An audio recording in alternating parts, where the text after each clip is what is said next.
चिदानन्दरूप शिवोऽहं शिवोऽहम्।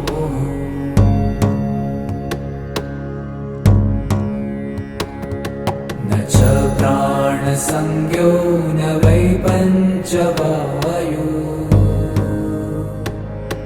न वा सप्तधातु न वा पञ्चकोश, न वा पाणिपादं न चोपस्थपायु। चिदा